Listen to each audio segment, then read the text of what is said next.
What up, Bulls Nation? We've got a live CHGO Bulls coming up for y'all right around the corner. On today's show, HoopsHype continues to roll out their top 26 rankings at each position for the upcoming NBA season. Small forwards, no Bulls made the list. Should some Bulls have made the list, or what if Josh Giddey was listed at small forward instead of point guard? Plus, we all know, and Joe Cowley just wrote about it over the weekend, AK is refusing to tank. So now what? How do the Bulls get out of the middle without going to the bottom? We'll try and figure it out next.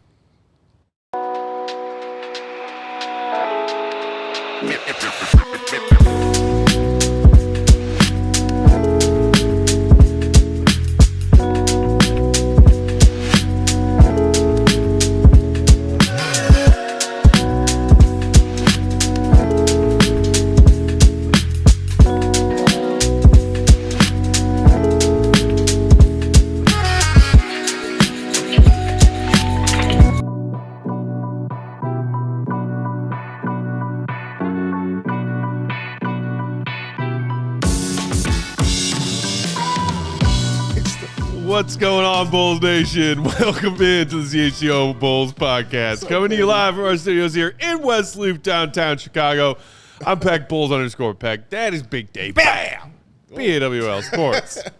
Will the Go Gottlieb, perfectly coiffed. Will _Gottlieb. And hanging out while Katie is getting some much-deserved time off, the king of the controls, Stephen Nicholas. What up, Steven? It's good to be back, guys. Good to be back. Yeah. So we're talking about Jimmy Butler for the whole hour. Yeah. you happy to talk something other than Bears? Are you sick of the Bears yet? Oh, yeah. Yeah? Yeah. I'm sick of the Bears already. What, 2 weeks from tonight, right? Monday Night Football, week exactly 1. 14 days. Let's go. Woo. And speaking of that, we just today rolled out our latest Die Hard promo that y'all should take advantage of if you haven't become a Die Hard yet, or you can also take advantage of this one if you already are a Die Hard, and shout out to you. We're calling this one the CHGO Die Hard Tailgate Tier. We just launched it. It's brand new. This tier of Die Hard includes getting 2 free Bears tailgate tickets every year that you are a Die Hard, plus a free CHGO shirt, plus, of course, all of the other full Die Hard access, the discounts when you shop at the merch store, the discounts to the other tailgates, in addition to the 2 tickets you're going to get when you sign up, access to that Die Hard Discord and all that fun jazz, plus, of course, all of the great writing and reporting done from our great crew, whether it's Bears, Goat, and his stuff covering the Bulls and the other teams across CHGO.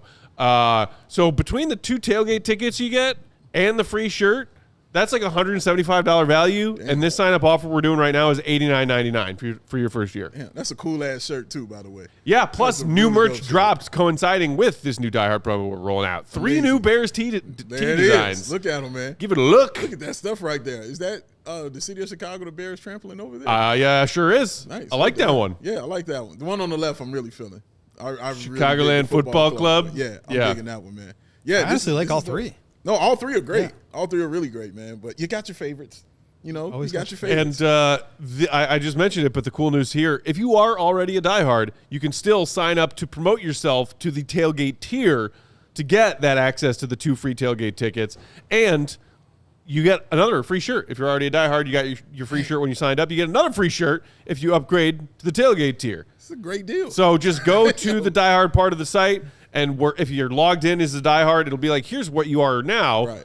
Here's the tailgate tier offer. Sign up, and it'll prorate for wherever you are in your diehard membership through the year. Incredible deal, man. Like, walk away with a bunch of awesome T-shirts and a bunch of awesome coverage that you give for this Bears team, which they do an incredible job on, man, all the shows that they do. Shout out to Lance Briggs also and Jerry Azuma. But, yeah, man, like, it's just really cool because the Bears are a big thing here at CHGO. Woo! Big. And the fact that they're a big thing but actually do incredible work, like, sometimes both of those things don't go together, but they really do go together here, man. And the Bears just do a great job and just make me excited as a Bears fan to sit and watch. Like, I saw they had like 40 or 50,000 views on a preseason game. Oh, yeah. Like, my God. I just learned yesterday, Steven, you probably already knew this, but Flex. The Bears, CHGO Bears show is number 65 on Apple Podcasts, top sports podcasts. Not just football podcasts, not like actual top podcasts. Right. Yeah. It's crazy. Yeah. Insane, bro. And that is like awesome. Extended duration of being ranked that high. Because like I saw, Bernstein just launched his new podcast or whatever. And it was like, trending high. It's like when a brand new podcast launches, you see him like jump up the charts like without that. a doubt. But hey, CSGO Bears been around for 3.5 years now. Yeah, man. Yeah, I think at our peak, back when Chartable was a thing, I think we were top 25. Incredible. Yeah, sports That's awesome. podcast in the country. Incredible. Can you imagine if the Bears start 4-0? Oh, I don't know what that feels like. I can't. I literally cannot imagine It's that. been a minute since any of us have known what that feels like. let's start at the first. We know how it feels in the preseason. But Yeah. let's start at the first. Let's start with the first one. When's the last time the Bulls started 4-0? 21-22. Yeah. Was that When right? they got DeMar DeRozan. Yep. Absolutely That right. year, they started 4-0. They sure did. And it was a big deal. Big old deal. And here we are. Is that Who's Zach ready for Levine's 39 and first 4-game win 43 streak? again? It was. But yeah, anyway, Yes. take advantage of that great new diehard stat tailgate provided by tier me. offer. Sign up now or promote yourself if you're already a diehard to take advantage of those great perks. First CHGO Bears tailgate 2 weeks from tonight. Week 1. Bears, Vikes. So freaking ready. Tailgates. But in the meantime, we got hoops to talk about, y'all. We've gone through HoopsHype's top 26 rankings for the positions coming in the 25-26 season. We've done point guards. Josh Giddey came in at number 15. Okay. We did shooting guards, where One Kobe different. White, I believe, landed 12th. 12th, really? 12th. He was top 15? Yes, sir. What? Shout out Kobe Yes, sir. White. Yo, Yes, for sure. real. Shout out Kobe White. And, Come out, oh, yeah, man. that happened while you were gone. Were you expecting lower? Yes. Really? I Okay. was. I'm a Bulls fan. I was expecting it to be. I mean, 12th is wow. 20 points per game score last season. Yeah, man. He bought. It's just, it's rare for me to see a Bulls player get that kind Yeah. of love nationally. It really is, man. No, I'm excited. Yeah. That is awesome. They got him as a top 15 shooting guard. They sure do. Yes, man. Yes. Congratulations to Alex Jacoby White. That's And amazing. then you turn the page to small forwards. Arguably the most important position in today's NBA. Oh. Cold water. So, the Bulls small forwards who made the top 26 rankings by HoopsHype goes as follows. That's it. That's it. That's all. I just said all of them. There are no Bulls in HoopsHype's top 26 small I forwards didn't think the rankings. dogs heard you. Like, Cricket. nobody, right? Cricket. Baby Joey ain't hear you. Nothing. Oh, no, definitely heard not. you. No. And look, some of this is arbitrary or weird in the ways that, like, okay, how do you define a small forward in today's NBA? Mm-hmm. You know, I was looking at a few different sites, Basketball Reference, Spot Rack, the team's actual own websites and how they define their players by position. The league is shifting more and more to quote-unquote positionless basketball, but small forwards are a thing that still exists and still have those labels next to their name. Any of the names that you could throw at small forward and make stick on this current Bulls roster that makes sense? Herter, Isaac Okoro, guys that we were talking about, who is that fifth and final starter coming into the season? Mm-hmm. You could also throw Montes Puzelis into that category. You could throw Julian Phillips into that category. Some Bulls fans have wanted from the jump for Patrick Williams to be labeled as a small forward, not a power forward. And then the weird one is Giddey, who, like, he's got the size of a forward. Yeah. He just plays with the ball in his hands a lot. Yeah. I always had him as a point guard. I know, Will, you talked about it, having him as a small forward, but I've always seen him just as a point guard. Everything about his game to me says I'm a point guard, is how he plays. Like, it might be in a lesser way of Russell Westbrook kind of style, like being a guy, you know, who is going to dominate the ball, who is going to get his points, but is going to get everyone involved in his own kind of way, but also be aggressive, you know, on rebounding and things of that nature. But for me, it's still a point guard kind of play when you have him out there, because I don't see it where you put, let's say, Ayo Dosunmu or even a Trey Jones, and I'm talking about starting, Ayo Dosunmu or a Trey Jones in the starting lineup. I don't see moving Giddey to a 3 in that starting lineup. Now, of course, you can say, you know, it's positionless basketball, yada, yada, yada, but this right here is telling you it's not positionless basketball. There are positions in basketball, and it's just where I have Josh Giddey. He can play the 3. Like I said, they have played Trey Jones with him and Kobe White during, you know, times in the second, third, or fourth quarter, things like that. But starting the game and just how it operates, you want to get your guy the basketball, and you want to get Josh Giddey the basketball so he can do kind of, you know, what he does best. Yeah, and I think that makes sense from the standpoint of talking about it through the lens of, like, traditional positions, which I think is a fine way to do it. For me, I think I'm more interested in, like, what is the role than what is the position itself. Okay. Because, like, think about Jokic. He's the one with the ball in his hands. he's the one who initiates the offense. He's the one who everything runs through, but you would never call him the point guard, even though he's the point center. Yes. And so I think of Giddey in a similar vein where like he's never going to be the one that's guarding, Steph Curry or Ja Morant or James Harden or any of the point guards in the league. He's going to be on the lesser of the two wing positions. Mm-hmm. But to your point, he is going to have the ball in his hands. He's going to be the one initiating the offense. And so offensively, he's very much a lead guard, but I would still put him in the like point forward category because he's just not really doing it on both sides of the ball. And so like to me, I think his role is probably a little bit more similar to like a Luka or a, maybe Jason Tatum's not the perfect example, but like those bigger wings who do initiate a lot of the offense and a lot of the offense runs through them. So that's where I would probably categorize Giddey. Yes, he's going to act as the point guard offensively, but I think you still need a guard-sized player out there to defend his position for him. Yeah. And so I guess like if you're talking about it through the lens of this ranking, I would probably have him somewhere probably in the same area where he was rated as a point guard, but just as a small forward. And then maybe somebody else is, maybe it's Io or Kobe is considered the point guard or shooting guard. Would you have him more in this category if his defense was a little bit different? That's a good question. Like if he was able to defend those, smaller guards. If he was guarding point guards, then yeah. Like Ben Simmons is a good example. When he was playing at his peak, he was guarding a lot of the point guards because that size was really disruptive, and he also had the ball in his hands quite a lot. So I think that is an example where, in some sense, it kind of is who you're guarding more so than what role you have on the offensive end. I'm glad we're also talking about this because I want to go back to a point I made previously on another show we had, where we were discussing the biggest mistakes the Chicago Bulls had made. That was a fun one. And I said the biggest mistake they made was drafting Patrick Williams. Yeah. Because of how it played out and how it happened. And this, for me, adds the fuel to my fire of what I'm talking about. You started off by saying that this is probably the most important position in the NBA. And we don't have a single guy on this list and don't have a guy who we even think should be, at this top 26 on this list, outside of a guy who's playing another position of point guard. Yeah. So we have to look to another position to be like, okay, that guy might be on that list. Or you mentioned Modest. He don't even play that. But we're like, that guy. That's how far that draft selection set the Bulls back because they are still looking for it. They are still trying to find it. And if it's the most important position in the league and you don't have that lined up, you're going to have nothing but absolute problems for your team. And that's what you're seeing. You're still trying to find this person. That's why you went and got Isaac Okoro, so you can see if he can fill in. It's why you talk about starting Ayo Dosunmu there, who is a combo guard. He's not even a combo forward, but you're talking about, man, maybe we could start him there and get something out of that. That's why we're talking about Josh Giddey, as I just mentioned.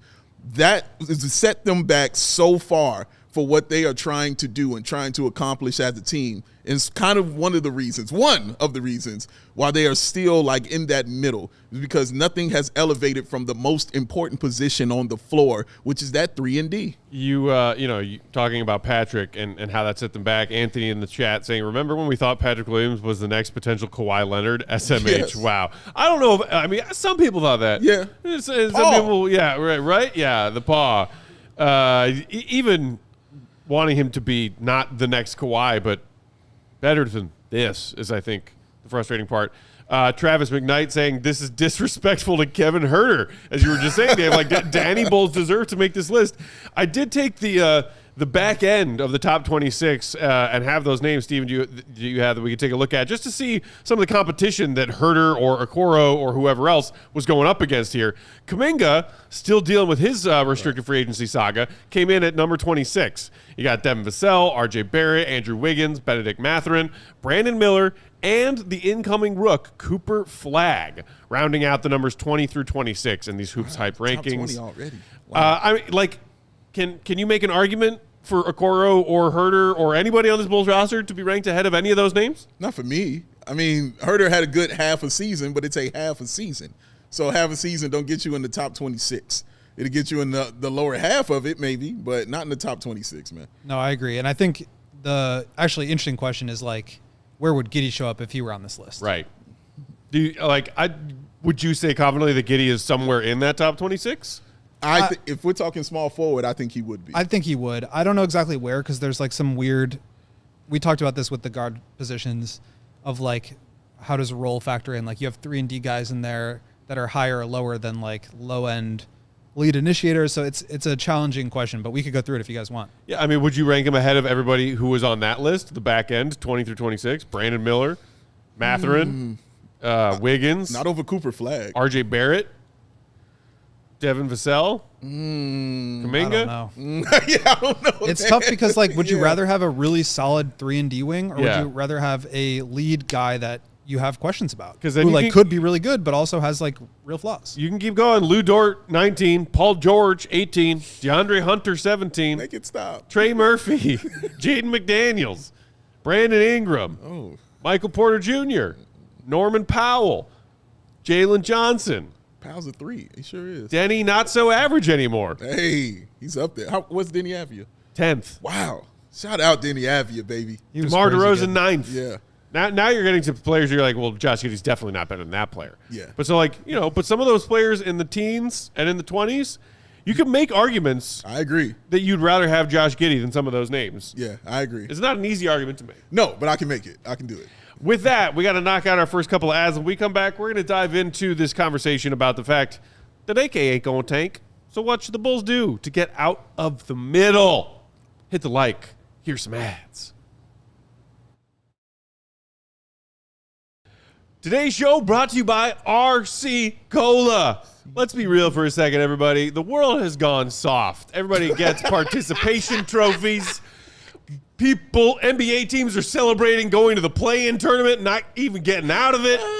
Soda used to have some kick, too. Now it's just all about pretty colors and easy fizz.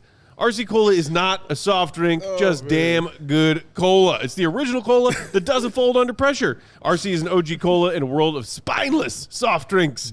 No trends, no gimmicks, no glow up. RC hasn't changed its stripes since 1905 because they didn't need to. It's the same bold, crisp flavor it's always been. RC Cola tastes like a punch in your thirst. Do yourself a favor and grab some RC at your local store. Stock up for all of your end of summer parties, back to school celebrations, or just watching the game this weekend. RC is the move for whatever you're doing. Yeah, you chump. Yeah. Yeah. And what you need is that real AC in your life, too. Yeah. Because they've been around 50 years. That's 4 seasons, heating, air conditioning, plumbing, and electric. Now's the time to get your air conditioning checked out. And 4 Seasons experts are ready to help you with that AC installation, maintenance, and that repair. You can schedule a 4 Seasons AC tune-up today. You can save $50 and enjoy 1 year no breakdown guarantee. Save up to $4,000 on new comfort systems with 4 Seasons. New AC units from $39 a month and AC furnace combos for $57 a month. Your trusted local experts are 4 Seasons Heating, Air Conditioning, Plumbing, and Electric. Visit 4seasonsheatingcooling.com for all their special offers and money-saving coupons. That's 4seasonsheatingcooling.com, because for all the right reasons, right? Call 866-4 Seasons. Jared out. Oh, yeah, Jared out. We're back. CHGO Bulls hanging out on Monday afternoon live from our studios. Hit that like button if you're in the chat and haven't hit it yet. Peck, Big Dave, Goat hanging out with Steven on the controls. Shout out to one of our regulars, Colin, in the comments, who said, shout out to RC Cola. Seriously better than Pepsi or Coca-Cola. RC Zero Sugar is amazing, too. Chicago staples, baby. Dude. RC Cola. I mean, like, the free RC liter at certain pizza joints when Still you order doing a it. pizza delivery. They still do it. It is, like, it was the greatest thing ever when my friends and I were kids and ordering pizzas, and it is still to this day the greatest thing. Nothing When like you RC get the Cola, unexpected surprise RC liter of cola, it is so freaking good. It is. I don't know what it is. I don't know what it's doing, but combined with pizza, I did it with Especially ice. like I had to greasy make sure I had pizza. ice on mine. Ice. Yes, the nice Like greasy. a greasy tavern style. Tavern with style. RC Cola. Oh. Stop. CRC. I want to get up off the RC. set right now and just find the nearest pizza joint Should I and put get murder some in greasy somewhere? tavern style and some RC. Oh my God, it's so good. That sounds like a game night right there. That's one of those like sense memories. Yeah, I can feel and taste greasy tavern style and RC in my friend's basement right now. Yeah, I can Shout out Reber. I can feel the controller and I can feel sunlight. Yeah. It means I went outside a lot and hung out and earned that pizza because I've been running around the neighborhood. Came back and played these video games.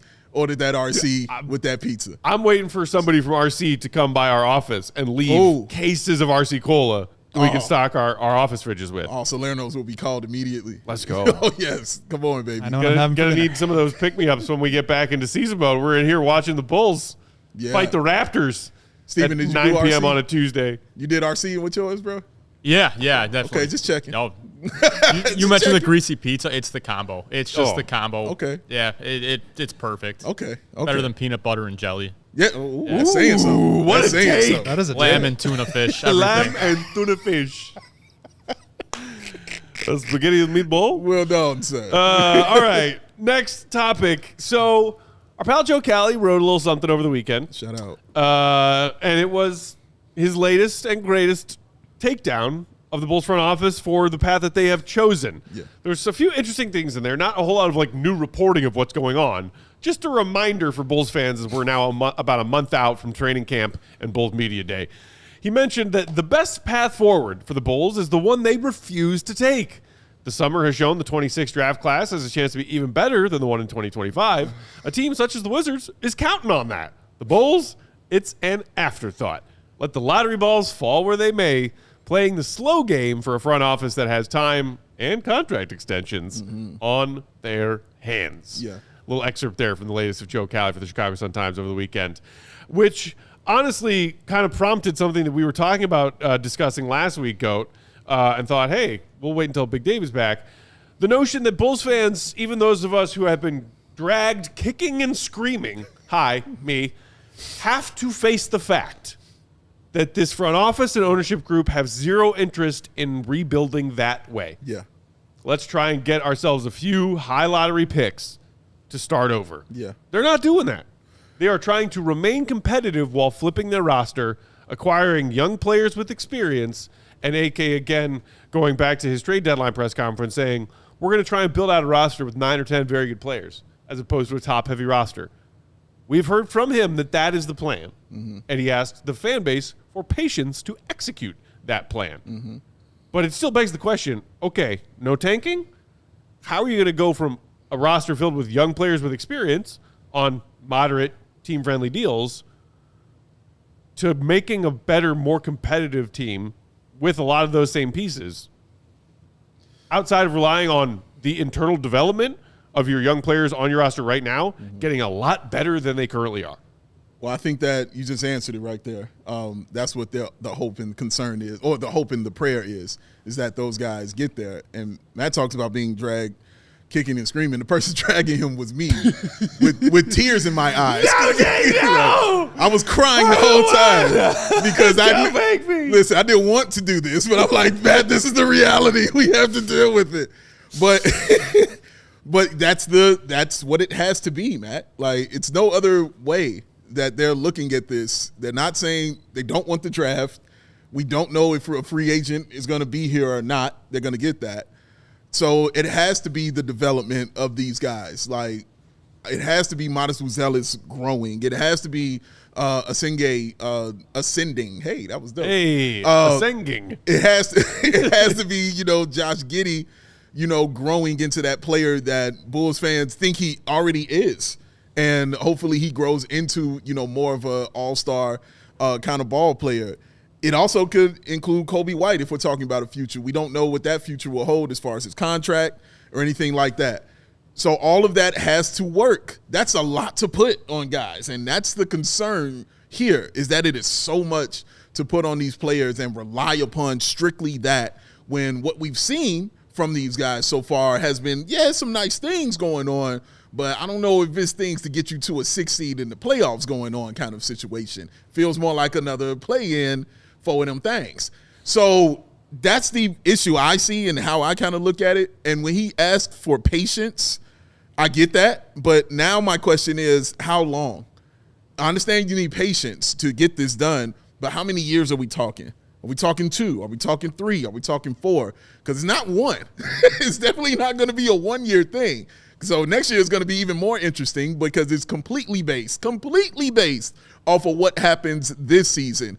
And that is just going to be really interesting, man, going forward and watching. So, but that's what we're going to be doing. I'm going to be sitting there rooting for this team, hoping these guys can grow, hoping they can ascend, Will, and hoping they can get really, really better, because it's really, truly the only hope and only way out that I see.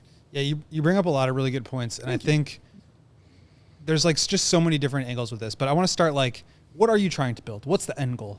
And I think that is up for debate. Like, yeah, I think you can make a serious argument that like their goals are to be competitive every year and go for the play-in because they think that's what competitive means. Like that's the evidence that we have. And so I think that's one thing. For me, it would be, how do you build a team that's going to be a top 4 seed, get home court in the first round on a consistent, sustainable basis? How can you build that team that gets there every year? It doesn't necessarily need to be a team that's going to be like the championship favorite every single summer, but like how can you put together a group that can win 48, 50, 55 games every single year? That should be the goal. It doesn't have to be like having the best player, winning every MVP every year and winning the title, but how can you show that you're building towards that? And so I think that's the first thing. And then you have to figure out, how do you get there? And obviously they've gone through this path of not wanting to bottom out, not being willing to take steps backwards in order to eventually take multiple steps forward, but instead overhaul the roster on the fly. And to me, it's like you're kind of looking at this room full of doors, and instead of picking one door and going through it, you're cracking open each of them and like trying to step through all of them at the same time. You're trying to leave open the draft lottery, right? Because if you're in the play-in and you lose, well, you're still in the lottery, but you only have like a 0.5 or a 1 or a 2% chance to move up. And you keep your flexibility open. You don't sign any big contracts. You're not going to give Giddey the big payday. You finally get off Levine. Maybe you can get a free agent to come in a couple of years. But like you don't have max money, so it's not going to be like a true game changer. So that door is not fully open either. And then the trades, like we just haven't seen them be willing to take big swings. And that's really it. Like those are the ways that you can build a team.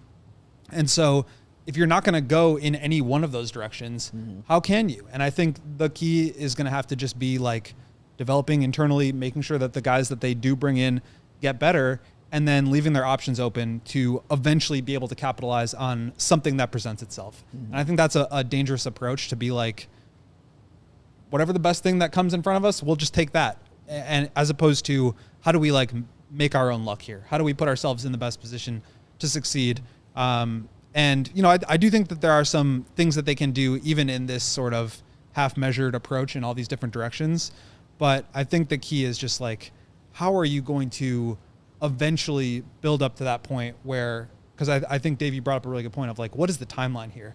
And the fact that Mark Eversley basically like swatted those questions away and said, we don't want to put any expectations on right now, because when you have expectations, that's when you start to make hasty decisions, and we don't want to do that. And it's like, okay, I get that part, but like, what have the last 3 years been for then? Yeah. You mentioned that thing Eversley had to say when he went back on the mic, and they said, AK, why don't you take a lap? Because you've been roasted every time you've tried to explain what your plan is on the mic for the last several seasons. That's how Cowley wrapped up this latest article that he put out Sunday morning. From Eversley, quote, "I think for us, we need to remain diligent and pragmatic about how we build this. We don't want to skip steps. Sometimes when you do skip steps, expectations build and you make mistakes. I don't think we want to do that," end quote. Cowley's final line, "Don't worry, no expectations have been built here." Get him, Joe! Get him, Joe! I'm maybe you He's can right. answer this. Like, what are the expectations? And the steps. Like, And the steps. what are And the steps? patience. Yeah. Easy, our guys saying, we have been patient. Enough, I'm crying. Anthony's saying, we've been patient since D. Rose and Tibbs left. What is the timeline? And when you ask for patience, I do think you owe an explanation for that. Yes, You correct. Okay, be patient with the plan that we are laying out to you, or be Right. patient with the vision that we have for the future. But like, you're not providing a vision or a plan, and you're still asking for the patience. That's just like blind faith. Yeah, and listen, I understand completely blind faith. I ask for it often. We was in France, I was asking for it to go to give me some faith. But the reason I could ask for it is because I proved it to Matt years and years and years and years, which is why he didn't question me. And then I proved it to GOAT, and now it's cool. But I understand that, though. Like, when you haven't shown the work, it works when you're trying to do stuff like I'm doing. It's really hard to do when you're running an entire organization, and what we've seen be, put out hasn't been good enough. Like, it just hasn't been good enough to that level. I know we got to take a break, but it just hasn't been good enough, man, for you to continue to ask for blind faith from this stuff, man. So there's been some things that are cool, some things that are nice, but a lot of that stuff is just teetering on the edge. And we're like, are you just going to push that back? Like, just wait. You know what I mean? Just wait. I'll throw the rope over. I'm going to catch him. I'm going to pull him back. But we've never seen you do that. Like, it's really hard to do. So it's hard for an organization to think that way or move that way when nothing's been proven yet. One more comment before we go to break. Fine Day in the chat, because I think this is something we can pick back up on the other side. He said, I'd be fine with always, quote, competing if we knew how to get draft picks when they trade their best players. That's a problem. They want to compete without actually knowing how to manage and lead. Because, again, this is not just about, like, realizing that the Bulls are in the middle and stuck there and won't go to the bottom to try to get out of the middle. But, okay, so how do they get out of the middle in the positive direction? And what is AK willing to do to try to do that, as far as the different things an executive can do between trades, drafting, and signing guys in free agency? And it seems like that list keeps shrinking and shrinking. Yeah. So what is there at AK's disposal? We could talk about that on the other side of this quick ad break. Hit the like button if you didn't do it the first time, or Steven will find you and scold you. Yeah. Hit the thumb. Ads. Gams.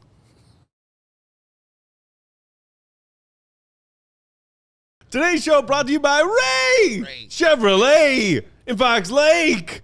They're slashing prices on new cars and giving you big savings all month long. Come in today to shop the new car clearance event. Check out their selection of over 125 vehicles priced under $20,000. With one of Chicagoland's largest Chevy inventories, you're sure to find the perfect vehicle for you. And as one of the top selling Chevy dealers in the entire Midwest, they're able to keep their prices competitive, so you know you will get a great deal. Plus, they have the raised price promise. That means you can shop confidently, knowing the price you see is the price you will pay, with no hidden fees or add-ons ever. If anything, they will find you even more savings when you walk into the dealership. So visit our partner at their convenient location right on Route 12 in Fox Lake, and don't miss out on their new car clearance event going on all month long. Shop Ray Chevy in Fox Lake or RayChevrolet.com. They've been serving the community since 1963. Together, let's drive. This ad is Baby Joey approved. Baby Joey. Got an email from him, and it sounded just like this. Hi, I'm Baby Joey. Wear my sunglasses. That's what he said.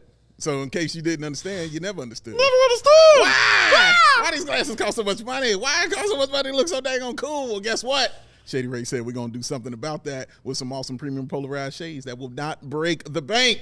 The one when you realize that you left your favorite sunglasses at the beach, when you lost and you messed up. Guess what? Shady Ray is going to do something about that, y'all. Premium polarized shades is what they got. They're durable and not ridiculously expensive. Here's the wild part. They got the matte Peck lost and broken replacements plan. Let's say your glasses are on that hat. The man that just looked like, what the hell is going on here? Jack, splat. Oh, man, like that. But you send them right back into Shady Rays within 30 days, and guess what? Right back on your face. Wow, glasses, there they are. Fresh from Shady Rays. We teamed up with Shady Rays to bring you an exclusive offer. Head to ShadyRays.com and use that code CHGO for 35% off those premium polarized shades and traffic yourself. They're shades that are rated 5 stars over 300,000 people because it's Shady Rays, y'all, with a razor. Oh, so shady. The person you think is on the control. Hey, we're back. CHGO Bulls rolling along Monday afternoon.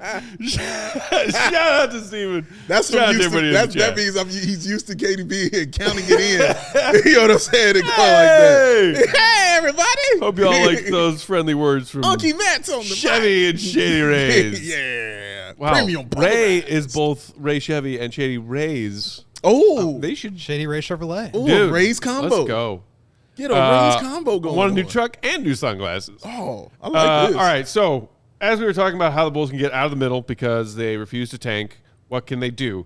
That quote from, or that comment from Fine Day before we went to break about like things AK doesn't seem interested in doing to try to improve his roster, not just right now, but set himself up with more assets and valuable resources to move forward. Where we're talking about how long is this timeline of doing it the AK way? Because it seems like there have been multiple opportunities for AK to build his draft pick cupboard. Yeah. As certain veteran pieces of the failed experiment of Levine, DeMar DeRozan, Caruso, which still here, but Lonzo, all trades in which you're targeting these youthful players with experience, young players who might need a change of scenery or a fresh start with the Bulls, or are trying to clean up your books or whatever else. In all of those veteran players being traded away, the only pick the Bulls received of any kind was getting their own pick back from San Antonio from the original DeMar sign-in trade. Because they figured, hey, let's not worry about it being top 10 protected in case we win too many games in March and April So many. and aren't picking in the top 10. Yeah. And that's exactly what happened. So AK said, aha, see? The pick I did get is the pick that mattered. So we could have Noah Asenge here with the 12th pick, and we didn't have to hand that pick to the Spurs. But where are the other picks? Say what now? Like, just because you're not tanking doesn't mean you can't still put importance on draft capital if you're trying to build a new team. Especially when there are opportunities to do that and also get better at the same point. Yeah. Like, for example, this was something I had been meaning to talk about for the last couple of yeah. years. Oh, go talk. Dial it up. Let's do it. It's not that serious, guys. But like the Haywood Highsmith trade, this was like 2 weeks ago at this point. But the Heat dumped him and his $6 million expiring contract using a second-round pick to the Nets because they needed to get under the luxury tax. Like, the Bulls have more than $6 million of space before the luxury tax. They could have waived somebody and taken Haywood Highsmith for a second-round pick. And guess what? You get better because Haywood Highsmith's a good player at a premium position on the wing who defends. And, like, maybe if you did that early, you wouldn't have had to trade for Isaac Okoro, and then you could have spent Lonzo Ball on something else. Are they really that much, like, different of a player? I don't know. I think Haywood Highsmith's pretty good.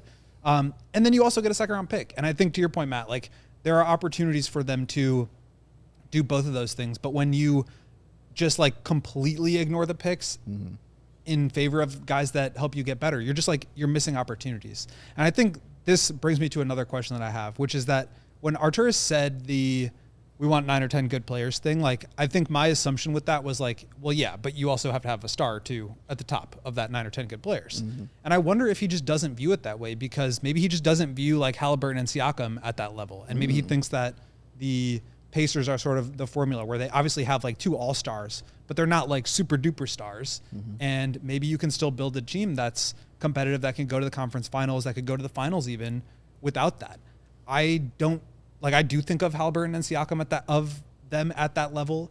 And I do still believe that you need the top end talent at the end of the day.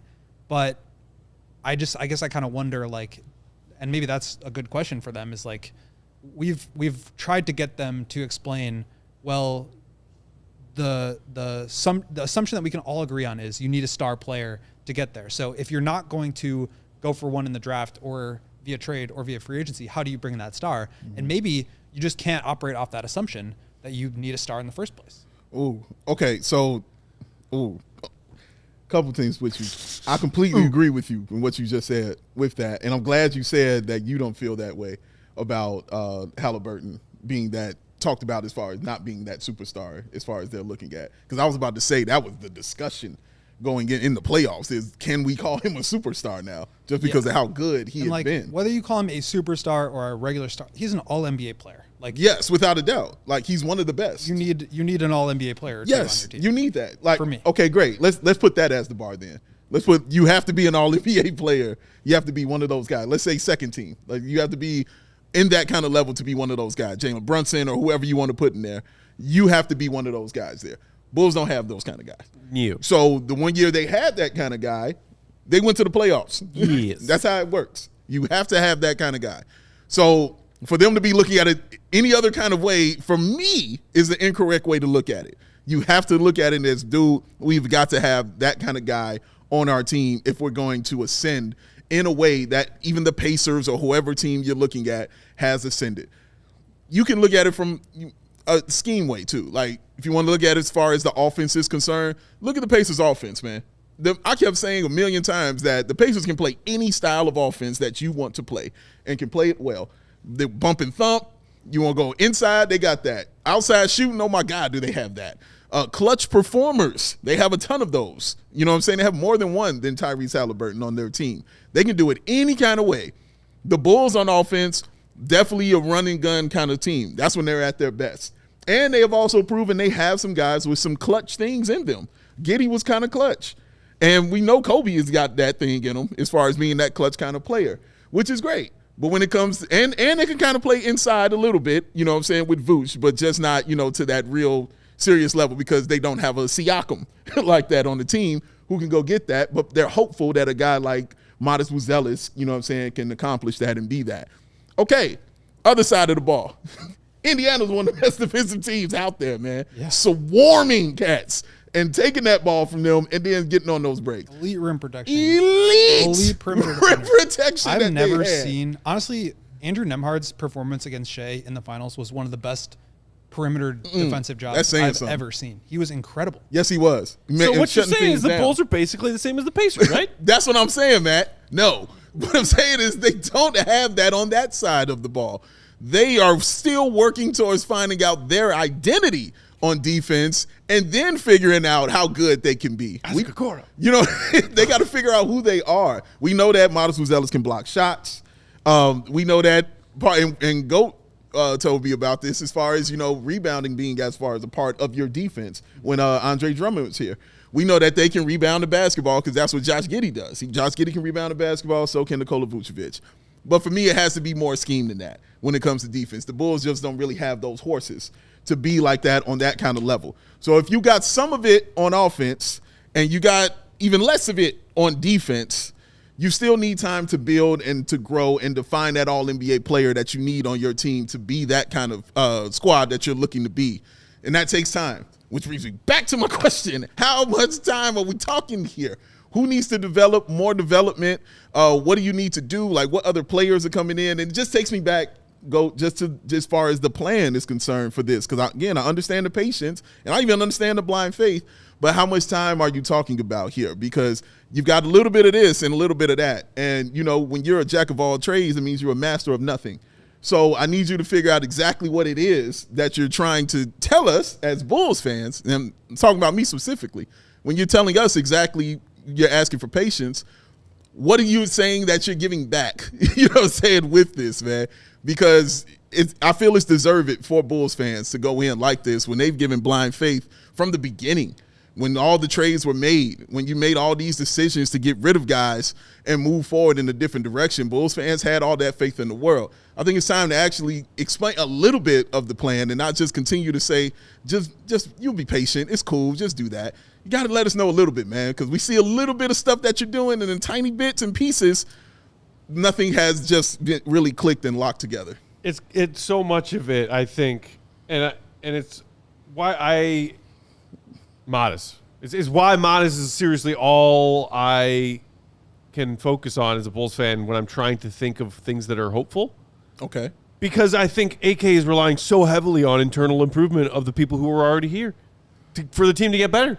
Because it's not about building draft capital and cashing in on that either with high-quality picks or packaging picks to acquire win-now talent. Right. And we'll talk about free agency in a second, not just 26 but 27, because there's some fascinating names, and the Bulls are going to have some cleaner books.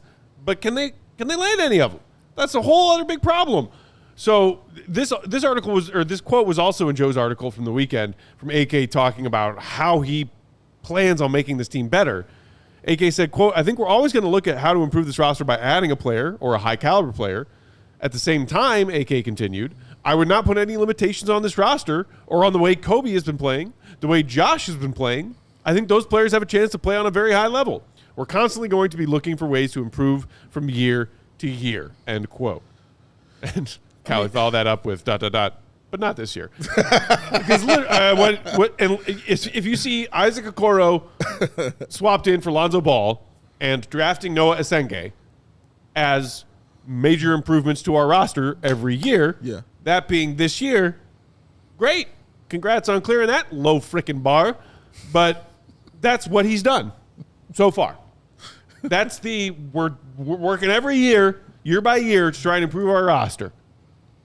You paid Trey Jones to stick around. Mm-hmm. You traded to get Isaac Okoro. Mm-hmm. You drafted Noah Esenge, an 18-year-old who is a project. So, internal development. Yeah. How much is AK banking on that part of his plan? Because I think it might be a bit too much a part of his plan. Yes, I agree. And / why I am obsessed with Modest Buzelis getting better. And even going back to, the Pacers, they've had internal development, those guys on the team, but the two best players and biggest guys were free agents. Yeah. And when not even free, one was a trade, one they just signed as a free agent. But I'm saying those guys already came in a little ready-made, to do their thing. So, yes, there was development there, but this is different. This is talking about everybody. You know what I'm saying, on the team. Like, we got to develop this whole thing right here and get that straight. And then, like you said, there's some interesting players that will be available in that free agency class of 2027.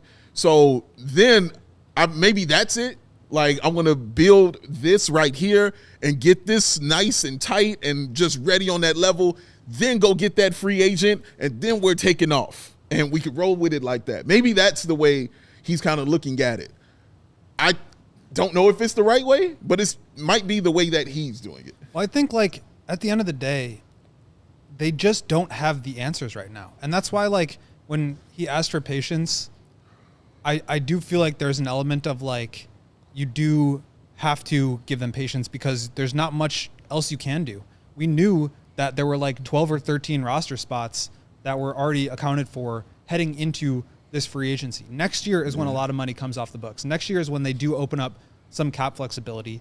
And it's hard to have to sit through 2 completely wasted seasons, a transition season in which they had the exact same outcome as the previous 2, and then another one where you still don't know where they're heading or where they're going. And I think a big piece of that is because they don't either. Like, I think if they had a plan, they would have answered that when we asked them at the press conferences.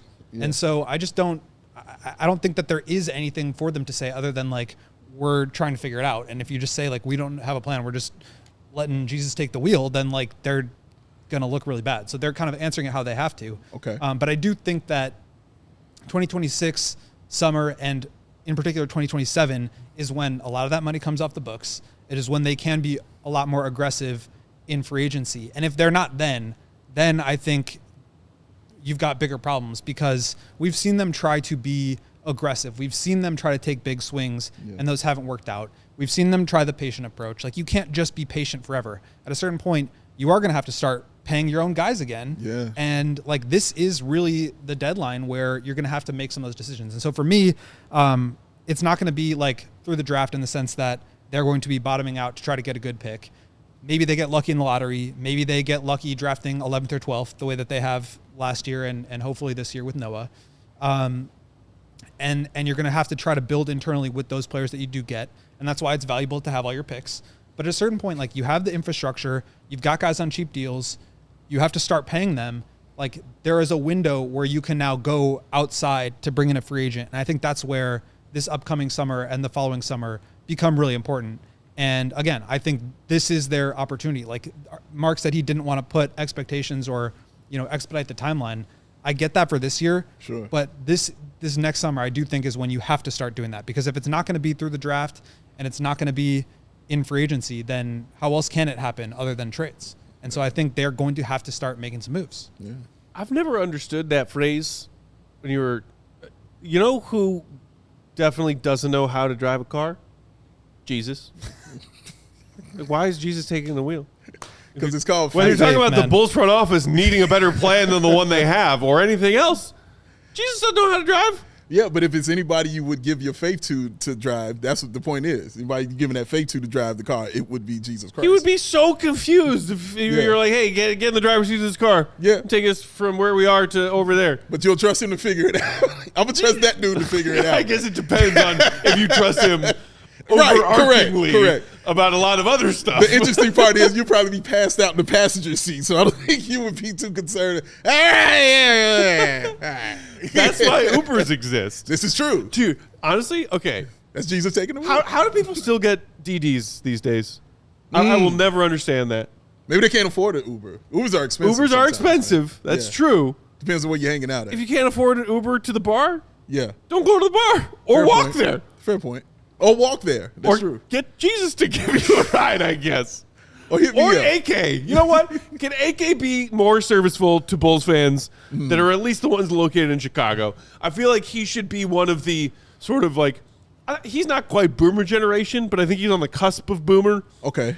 When they're retired and they just like drive Uber around for fun / because they're bored. And they're like the really chatty ones. Okay. It's like, I'm All right. just doing this to kill time and, chat with people. You think AK? Because otherwise, I'm at home just I don't talking to think my AK TV. is feeling real AK, chatty. right? I can't He see should AK go driving. drive around his Well, how yacht crazy instead. would that be if the guy who just comes up to the podium twice a year and mumbles for 5 minutes and runs away is like the man. chattiest Uber driver? It's just all about the context of the situation. Who is the Bulls player you could see driving an Uber? Who I could? Dalen Terry. I would sit in the backseat of Dalen Terry's Uber and sit in traffic for an hour and just talk to Dalen Terry about anything Dalen Terry wanted to talk about. I can see that. I'm with that. 5 stars, Dalen Terry. I don't think Goat would talk if he was driving the Uber. He's all No, business. I would not talk. Yeah, see? Anyone who tried It's to all talk to business. Goat, if Goat were an Uber driver, he would give them 1 star as a passenger. I would be listening to my podcast. Yeah, that's right. He'd have that gotta catch up on the divider, podcast. that Yeah. divider in the back. As I soon would as you just press say the button something. and it would raise up behind me. Right, go up. No. Oh, where were we? Okay, yeah. So getting back on track. Oh, yes, The other yes. parts of AK's plan that might exist. Obviously, he has been now preaching for the last year or so about like, hey, 2026, we're going to have a lot of cap flexibility, and then that is definitely always something good for a front office to have in the NBA is clean books or books that are about to be clean. Obviously, the Trey Jones signing and Okoro coming in alters that a little bit for 2026. But then after the 26 season, Vooch, Collins, Herter, Kobe, Ayo, and Javon Carter, all as of right now, are off your books. That's 6 players. And the 2027 free agency class has some freaking names in it. And I think if the Bulls have shown anything with this Giddey situations, is they're going to be shrewd with that. And rightfully so. I'm not saying they're wrong. Obviously, I've commended them for being shrewd with how they've approached the Giddey situation. But I think if they're shown, that's showing you anything, is if they have a position that they can exploit and they can be in a position of power as far as the contracts are concerned, they are absolutely going to exploit it and take it and try to use every part of it, which is the right thing to do. This is not the wrong thing to do. So I'm saying that in terms of guys like Kobe and guys like Ayo, those guys that are on their final year of things. Kevin Herter, is Zach Collins on his final one? Yep. Zach Collins, and those kind of guys. So this is why I keep saying stuff will be answered early on, in the season. So when those guys, do what they do, and if Kobe balls out and does those things, then he'll have the upper hand of that. If those guys have an average to a below average season, they won't have as strong of an upper hand with that. And it will definitely, in my opinion, determine how the Bulls move forward in free agency going forward, as far as what guys they want to bring in. If they want to bring in a point guard, if they want to bring in another forward, if they need to bring in another backup center, it will determine that absolutely. So this is going to be a season, man, that I can't wait to sit and watch, because from game one, so many things are going to be on the line and are going to be answered. Well, and I think what's interesting is like the way that like salary cap works and free agency works is like you have to kind of align your books to where all of the guys that you either want to let go or the guys that you want to retain, they have to align when their contracts end so that they are off the books. You have their cap holds, and then basically what you can do is like go into the free agent market, sign a guy, and then re-sign your own players, and that allows you to go up above the salary cap, and you can still go below the luxury tax, which is what they did in 2021 when they put that team together. And so that's why I'm saying like this upcoming summer in 2026 is going to be the pivotal moment, because you have to pay Josh Giddey now, right? Like maybe they do the qualifying offer, maybe it's a 1-year deal, and then you figure it out. But like for the most part, he is a decision you have to come to now. Sure. But next summer, you've got all these guys coming off the books. You can wipe Nikola Vucevic, Zach Collins, He's off. Right. Kevin Herter, Kobe and Ayo if you want, or Javon Carter, Dalen Terry. Like all those guys could theoretically come off the books. Or you can basically operate like they're not on the books, sign a free agent, and then re-sign some or all those guys. Because once you come to terms with them and you actually re-sign them, now you're above the cap and you don't have cap space anymore. And so that's why I think this trade deadline and next summer are going to be so critical. And why it's important that the Bulls get off to a good start, because if they do, now you can have some sort of confidence and conviction in the fact that we ended the season well, we are confident in what we saw, and now it's rolled over into the next year. We feel good about the core that we're putting together. Now we can go out and make a trade. If you are trying to emulate the Pacers, it's the Siakam trade. you go out and you go look for a former All-Star or an All-Star caliber player that's got a year or two left on his contract. You trade for him, and then you can extend him. Mm-hmm. And then once you're above that cap, now you can still re-sign your players while staying under the luxury tax. Because at the end of the day, they should probably tear it down and rebuild. They should go for draft picks. They're not going to do that. So to me, the pre-agency route of trading for a player who's going to be a free agent in 26 or 27 and then bringing all your guys back, but that's only if they're good. If they aren't good, right. Now you know that. And now I think it's time to like tear it down. And then it's like starting the whole process over. But it's about to be my question to you. I do think that these first 50 games of the season could determine whether they go all in or not. Yes. Because that's what we saw in 2020 when they traded for Vooch, right? It was the Bulls are actually looking kind of good. Zach LaVine's playing like an all-star. He's having his best season. They liked what they saw early in Patrick's rookie year. Kobe was looking good, and they went out and got a center. And now you can re-sign your guys, bring in a couple more, and then move forward with them. But if those guys were all looking terrible or, they just weren't confident in their ability to continue improving, that's when they should have traded Zach, traded Kobe, traded Patrick, traded whoever, and really started over with a bunch of picks. So to me, this trade deadline and next summer is when they should either go all in or go all out. And I'm so glad you said that because that was can't stay in the middle if you go all in or all out. Yeah, but that's what I'm saying. Like, it's palatable for me to give them patience and stay in the middle up until the trade deadline. Okay. After that, you have to have big decisions because if you don't, you're out of time. You got to re-sign your guys, and now you can't use free agency. Yeah. So, like, to me, that is a deadline. This trade deadline is a deadline not just for when can guys be traded, but it's you need to know what you have in your guys because you need to either trade them or trade to complement them. But that's the last chance you have to be able to do it based on the way that your cap sheet is set up. Man, that's interesting because the going all out part, everything you said is exactly how I was thinking. But now I'm thinking like the going all out part, it's nothing I've really seen them ever do. They've always kind of, went for it. Even when he first got here and made the trade, you know what I'm saying? Even the team wasn't great, you know what I'm saying, when he got here like that. But he still was like, nope, I'll make this trade for Vooch and get him and get Wendell out of here and trade, away my future because I see that this could be a team that can win now with what I want to do as far as free agency is concerned. So if coming in and you thought the team wasn't great and you still make those moves, if it happens that they still show you they aren't great, I don't know if he's still going to be like, okay, fine, I'll go all out. You know what I'm saying? But are you saying because of the money of it would make more sense of it to do it that way, or because the money of it, they won't really have another choice but to do it that way? They won't have another choice because if you get to next summer and you haven't made any moves, and the free agent list is like it had Luka and De'Aaron Fox on it. Now that's not the case. Like there's not any free agents that you really want to throw money after. Yeah. So are you going to just re-sign all your guys? And then once those guys are locked in, now that's the team. And so like for me, it's similar to the situation that they were in last summer with Caruso and with DeRozan, where it was like their only option is to sign and trade DeRozan right now because they can't give him the money that he wants. And, he's just not going to sign for less than that. So you have to sign and trade him to get off of him to get something. And nobody else is out there. So that's like the only way for it to work.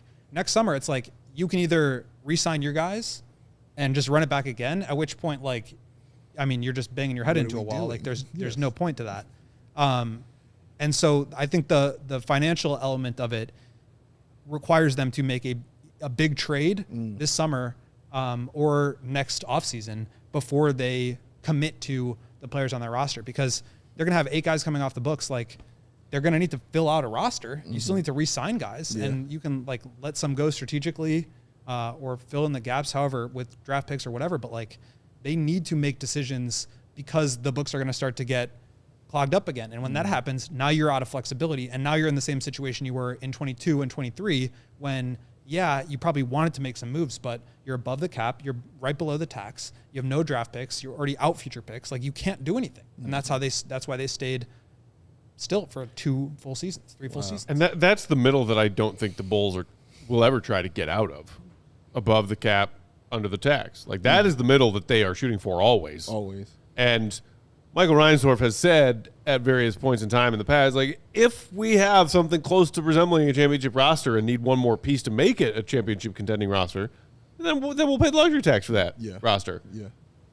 Knowing full well, I think, that they'll never get there without forking over that kind of money to get to close to there. Yeah. It's like, oh, yeah, it's like chasing something that you'll never catch. Yeah. As a fan who wants to see this team spend big to put together a winning roster. And the other limited ways and options and avenues they have, which is what we've been just trying to talk our way through for the past 45 minutes. Like, the whole pre-agency thing is interesting, pre-agency versus free agency, because free agency is just becoming a thing of the past more and more. We already saw Fox sign, Luka signed. Those were going to be the two of the biggest names in the 26 free agent class. How many of the big names that are in the upcoming 27 free agent class or potential unrestricted free agents in the potential free agent class as we head to overtime? Head to allchgo.com if you want that bonus coverage. That I think is something that AK has to deeply consider, and you're right about is adding talent that way, a player who has a year left, and then you will decide, am I going to pay this player big, which they kind of just did with Josh Giddey, but like a bigger name, a bigger caliber player, because the Bulls have not had any success if they're actually trying to play in actual open waters free agency. But despite being a big market team and all of the lore that comes attached to the organization and the 6 championships in the glass case, the biggest names in the league who are interested in shopping around never walk through the Bulls' door and say, yes, sign me up. Yeah. So how does AK account for that? And that's why, okay, so, let's follow that thread. If they go with the trade route, that's why it's all the more important that they get this information early on in the year so they can feel confident in the players that they have and building around them, because that's going to require trading picks. It just is. Or some of your young players. Like maybe they put Asenge in a package and try to go get somebody. Because that's the only way to do it. And so I just feel like if you aren't really confident in who you have, then there's no point in giving up future assets. The luxury tax thing, I'll believe it when I see it. I don't really and even then, I might not believe it. Yeah. So I'm not even really considering that, but if they are serious about this path, I do think it kind of has to be a trade at the deadline or next summer before they make any big deals. And are you ready to do that? Probably not, based on what we've seen. They're not even ready to commit to Josh Giddey. Yeah, that's the thing. You need to be convinced yourself that the pieces you have, the young players with experience who are going to spend 25-26 season getting, according to AK, significantly better internal development. That's a big part of how we're going to become a better team than the one we were this past season. Yeah. You need all of those players to get better to convince a big player to come play with them. Yeah, because to want to come play with them. But that's right. It's not that lore anymore there. So, and teams also don't care about the bigger markets anymore because it's such a smaller world because of communication and ways to get your message out. Of course, it's easier if you're in LA. It's easier if you're in Chicago, but it can still be done, Yeah. So you're watching guys go to Indiana and, of course, San Antonio and those kind of places. It doesn't matter anymore. Phoenix, we see Kevin Durant in Houston. Win. Guys want to win. At the end of the day, of course, that competitive comes in, but they're still thinking about as far as a brand and what you can offer a free agent. That's par for the course now. It's not a big thing anymore. They're looking at the tax, you know what I'm saying, and what they have to pay. They're like, no, dude, that's a little bit too much for a property tax. I don't think so. So all that stuff kind of plays in more now than I've ever seen it matter before to an NBA player. And that's why,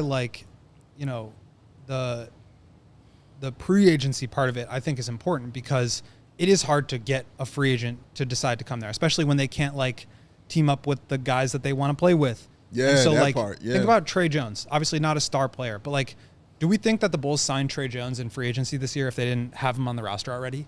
It's a lot easier to bring your own guys back That's a good point. than go out and just sign a free agent, right? And so I do think making that trade, even if it's for an expiring contract or somebody that expires in 27, getting somebody in the door already, getting them to buy in. I don't think I would have heard Kevin Huerter talk glowingly about the feeling of playing with the Bulls and the freedom that he had there if he didn't already play for the Bulls and know what that freedom felt like. So I do think that it just might have to end up being a trade.